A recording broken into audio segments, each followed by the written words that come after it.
evening. I'm Norman Robinson, and welcome to Affordable Housing Matters. Tonight, we discuss the importance of hurricane preparedness and the steps towards preparing for 2017 season. Great guests and valuable information is coming your way, so please stay tuned. Louisiana needs a hero. Someone to look after it. Preserve it. We have to do something now. If everybody took care of their spot, we wouldn't have this conversation. We all have to do our part. The power is yours. All you have to do is pick it up. Care about it. Protect it. Save it. Be an everyday hero. Keep Louisiana beautiful.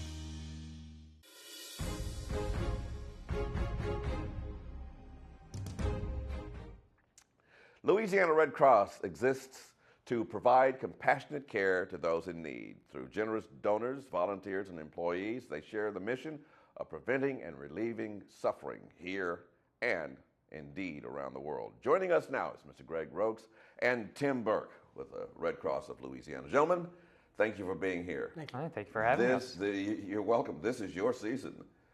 This is when everyone looks to you for guidance. And so what are we hearing about the forecast for the 2017 hurricane prediction?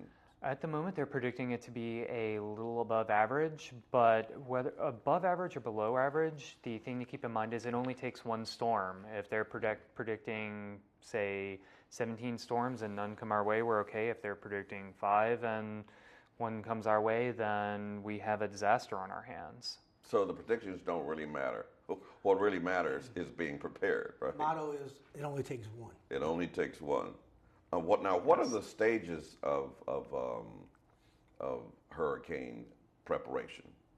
Well, we have 6 that we're going to be recommending today. Mm-hmm. And the first is to have an evacuation plan. Have one for your family and your loved ones. Know if an evacuation order is in place, where you're going to meet, how you're going to mobilize, just having everything ready to go, being aware of your city's evacuation plan, where the evacuation routes are, knowing where the shelters are if you're going to be going to a shelter. And when we're thinking about our family, we also want to think about our pets. Pets mm-hmm. are, our family also, and some of the unique needs that come with getting them ready. I know during Katrina, when we evacuated, we took our dog with us, and they're very territorial beings, mm-hmm. and just it causes a lot of stress, and you're going to want to keep them nearby. You don't know how they might react around other people in that situation. And then also family with access and mobility needs, being sure to reach out to their caregivers, anticipating what their needs may be in a situation if you're going to a shelter or somewhere else.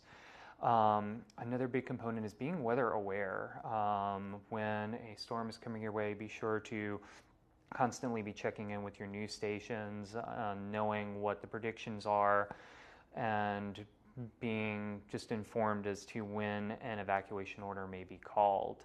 With that, I know we can have power outages, cellular outages, so mm-hmm. be sure to keep, an old school AM, FM radio nearby, have batteries ready so you can turn them on in the event of an interruption in service that you may experience from internet or your cellular provider. Red Cross also has some amazing apps and services. We have a website called safeandwell.org, mm-hmm. and how it works is if you evacuate, you can go register your name and leave a message saying that you're okay. Family members can go to that website who may be out of the area, type in your name, and see your message, know you're okay.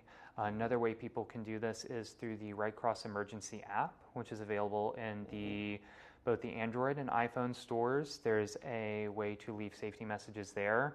We also have alerts for 37 different natural disaster and other emergency situations. So you can get those hurricane alerts, tropical storm warnings straight from your phone. Then the other component we really wanted to talk about is when you're evacuating, to put together an emergency kit. And Tim, I know, had some tips he wanted to share about that. Yeah, obviously any family would customize their own kit. But we think there should be 8 essential items.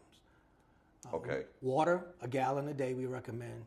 Non-perishable foods, flashlights, batteries, cash, documents for the house or the family, medicine, and a first aid kit. Now, the first aid kit, you can get some tips off the website, the Red Cross website, on what to do, but not only during hurricane, any other activity, normal activity in the house, and cardiac arrest, which leads us to this week is National CPR AED Awareness Week. CPR is cardiopulmonary resuscitation. AED is an automated external defibrillator. And we recommend that everybody learn how to do CPR and work an AED. We do have training for that through the Red Cross, and our Facebook, Red Cross SEALA is our Facebook site. And we'll have classes in the Canal Street and Mandeville locations that we would encourage everyone to do that. And so that really gets you prepared on all levels. Then when the storm comes, of course, getting the house ready is another set. Yeah, so what we're talking about now is we're not talking about things that you do when you hear that a storm is already in the Gulf of Mexico. We want you to These do are it things now. you start doing today. Right now. Absolutely. We want it now. We want to have you prepared because by that time, it's too late. That you're scrambling and you're not going to have everything you need. And Greg could talk about when the storm comes, but some other things that now you really got to batten down. Yeah. the hatches. So now you're really frantic, trying to prepare for the inevitable. So what do you do?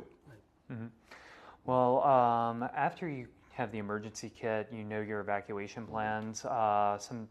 Another big step would be making sure your vehicle's gassed up in case you need to evacuate, but really getting your home ready. The first thing we would recommend is take photos of your home. You don't know when you might need those before and after photos for your insurance company. That's a big step.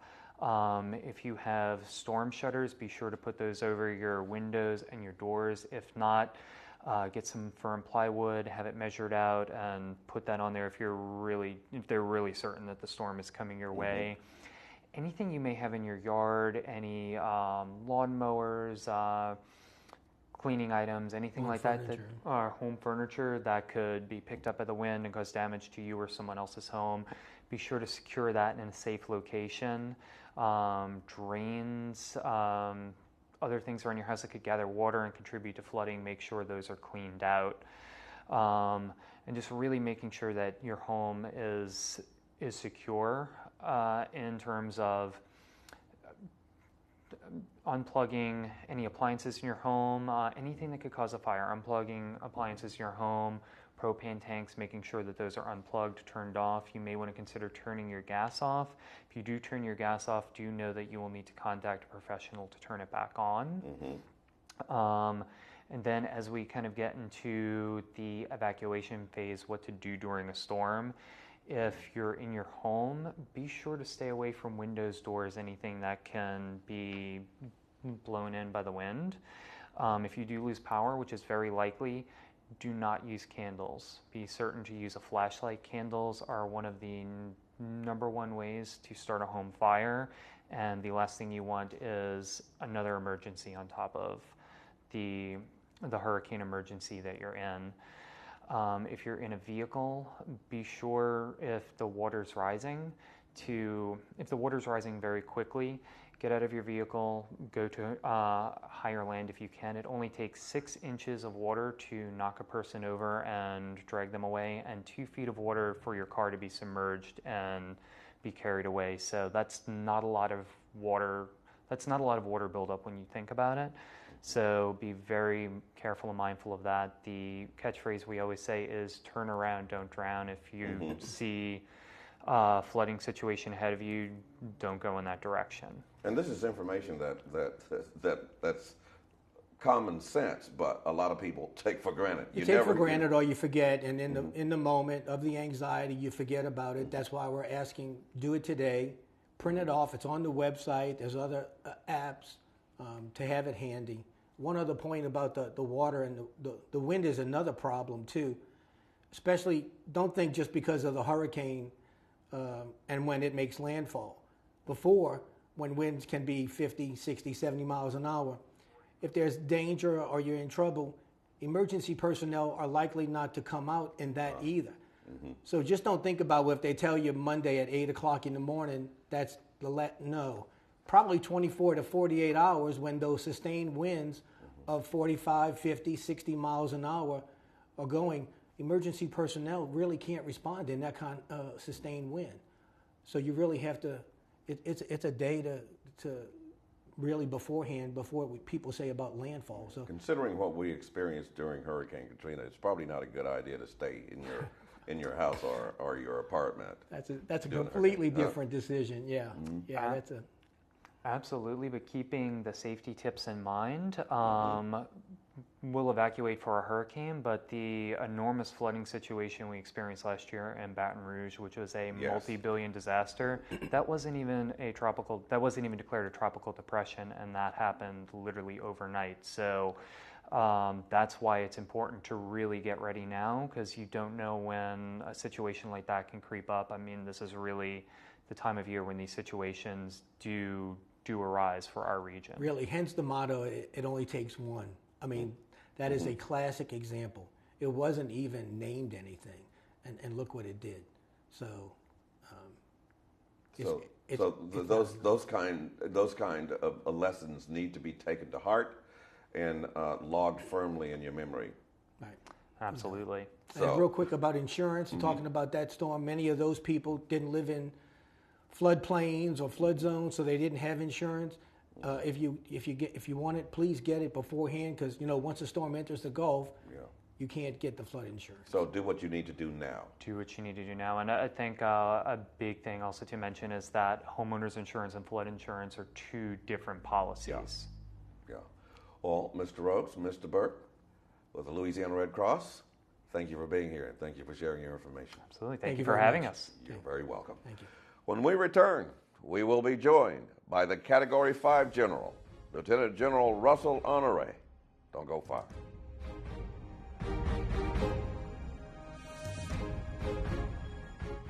I love taking care of my mom. It wasn't easy at first.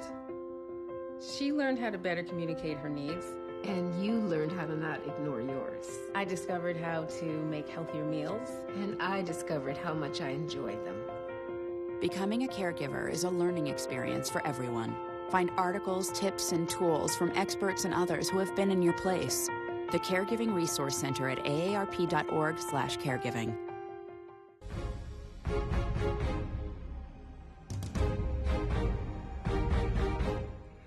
Lieutenant General Honore is a decorated 37-year Army veteran and global authority on leadership and emergency preparedness, and he's here to share his no-nonsense approach toward being prepared for hurricane season.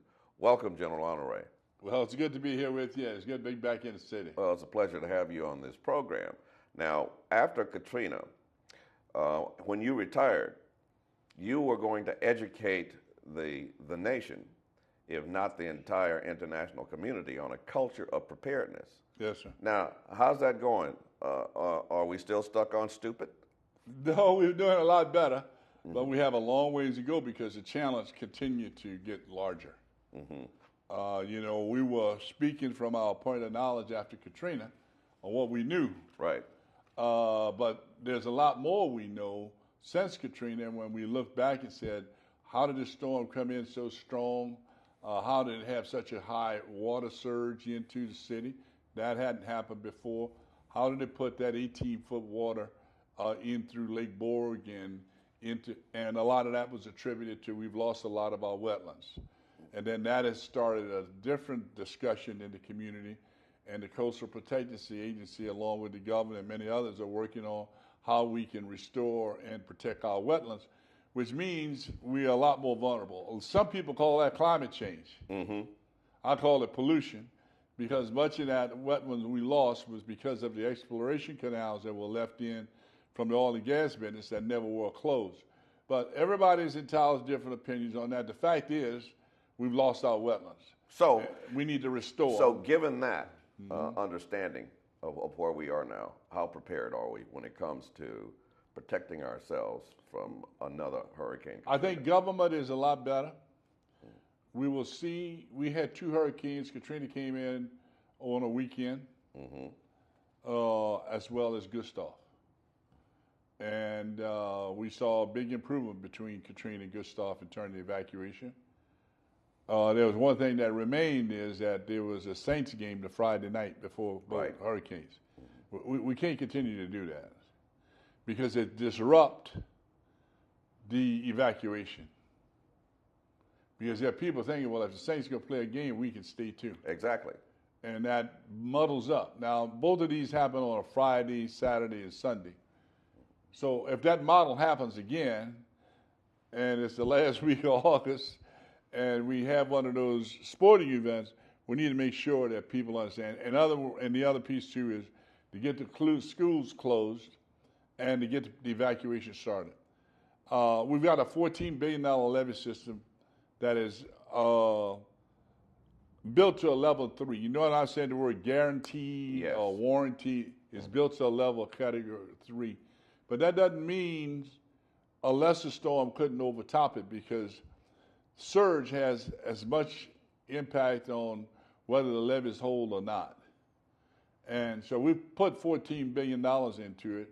If somebody can build a better levee, bring it on. We haven't seen any show up. Now, we're talking about those levees. It appears to me in some situations that those levees have lulled some people into a false sense of security. Absolutely. Any levee can break. A levee give you early warning and give you protection. But a levee is not a 100% security against a hurricane with surge. With me? Remember, the levees were built originally for floodwaters coming from up north and natural rain. They also serve a purpose when the hurricane come into the Gulf and it puts the tidal surge in, and it helped the water from. What we have added is the gates on certain canals that will prevent the water from coming in like it did during Katrina. All the pumps have been replaced. So we've got a lot better infrastructure. On the other hand, we've got more new people who didn't experience Katrina, and it's been 11, going on 12 years, we've got atrophy set in. If you don't repeat a task, you don't remember it. I think we're going to work a theme this year and working in collaboration with some of our partners here in the public message, WBOK being one of them. We're going to do a series of programs. And there's a line we want people to remember: leave no one behind. And how does that work? Don't leave anybody behind on your street. So neighbors looking the government isn't good enough to do this. You got it? I got you. Voila. Government isn't good enough to do it. They won't admit it. It's going to take people helping people. Only you know that there's a neighbor next door with special needs. First of all, a lot of people with special needs, they don't want people to know that they're shut in and home alone because they feel more secure that way. We cannot leave those people behind again. And the government isn't good enough to do this. If the government was good enough to do it, I'll tell you, don't worry about it. Pack your car and leave. Don't leave that neighbor. Of the 1,800 people died, 90% of them was like this lady I've just described, home alone. Nearly 90% of the 1,800 plus that died were home alone. We cannot let that happen. That's a disservice to us, to our humanity, to knowingly leave somebody behind. And we have to organize by streets. Again, the government isn't good enough to do this. And you're talking about government at all levels. At all levels. They're not good enough. You know, most people that are saved after a disaster are saved by neighbors. They're not saved by the government.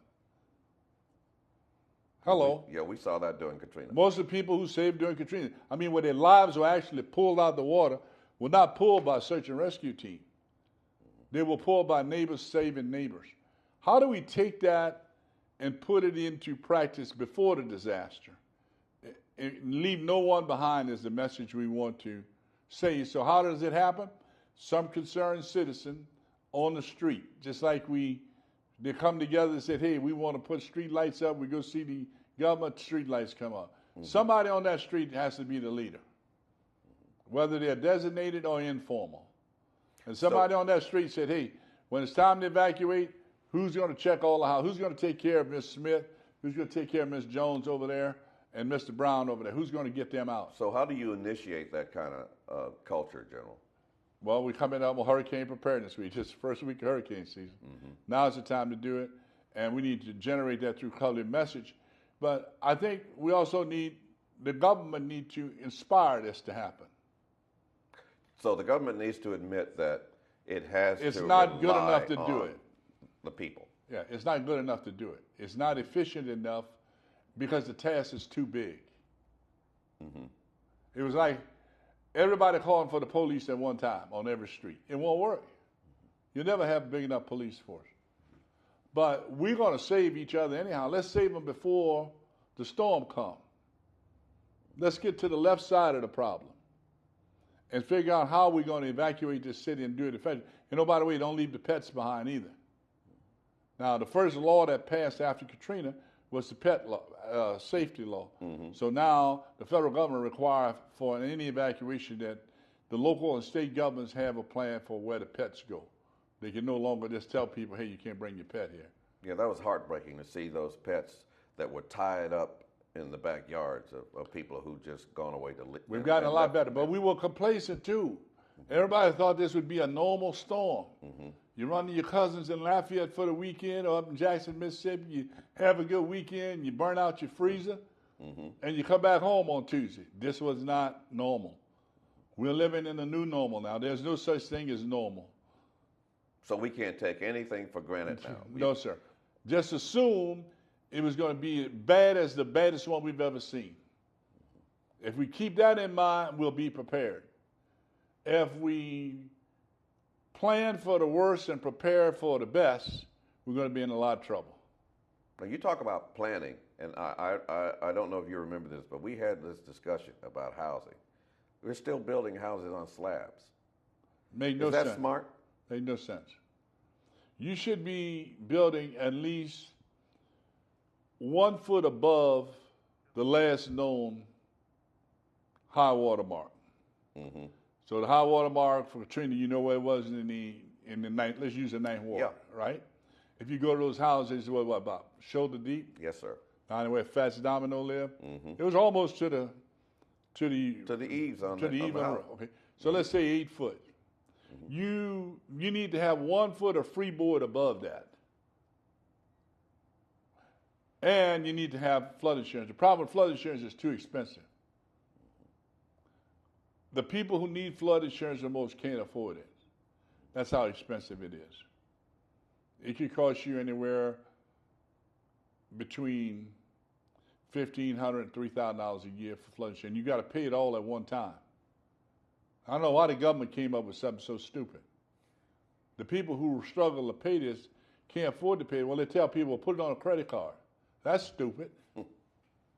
Or they tell you, add it to your mortgage. That's stupid. So we've got a big problem with that. People in New Orleans need to remember, when Katrina hit and the people got FEMA money, FEMA gave them 2 years of flood insurance. If they don't keep up with that flood insurance and the next storm comes, they're not going to get nothing. I'm going to say that one more time. You asked the question about flood insurance. We need to repeat this message. Go ahead and ask the question about flood insurance. Flood insurance. Let's play the role. Okay, let's play the role. Flood insurance. Why? If you got something from FEMA, let's say they raided your house and they put a roof on it after Katrina. Okay, a lot of people got that. They also gave you 2 years of insurance. You didn't have to pay for it. As that 2 year came to expiration, they sent you a letter and said, hey, you need to start paying for this yourself now. If you have not been paying your flood insurance, and we have another Katrina, and your house flood again, you will get nothing from FEMA. Zero, nada, zero. They will not honor your request for assistance because you didn't keep the flood insurance. So, no pun intended, you'll be up the creek without the proverbial paddle. Up the bayou. And down in the Gulf, you are flushed. Now, a lot of people didn't know that. That's why we reported twice. We repeated twice. I'm going to say it one more time. if you got his settlement from FEMA after Katrina, and your house was raised, your roof's on, and you're back in your house and you're happy, if we get another storm and you have not kept up your flood insurance, FEMA they will not do anything for you. That was the agreement. It's in the fine print. You must keep this insurance up. That's why they gave you 2 years. You don't have to pay for it. After those 2 years, though, when you didn't maintain your policy, and we get another Katrina, you're on your own. I see people right over now near Baton Rouge out in New Roads. People in their 80s. You know what they told them? Zero. Nada. You didn't keep your insurance up. Well, General, thank you for the information. And we're going to work with you to try to get this culture of preparedness out there so I'll leave this general with you. public. Thank you. Book This I is wrote mine. about it. Survival, how being prepared can keep you and your family safe. Yes, sir. Yes, sir. And it's available. You don't have to pay much for it. You get it electronically, so you can just read it online. But it's some good reminders in there, things we've talked about over the years. But remember, we leave no one behind. That's the line to remember. That's the line for 2017. We leave no one behind. Thank you, General. Thank you. Appreciate you being here. Good to see you again. Good to see you as always. We will return with more affordable housing matters right after this break.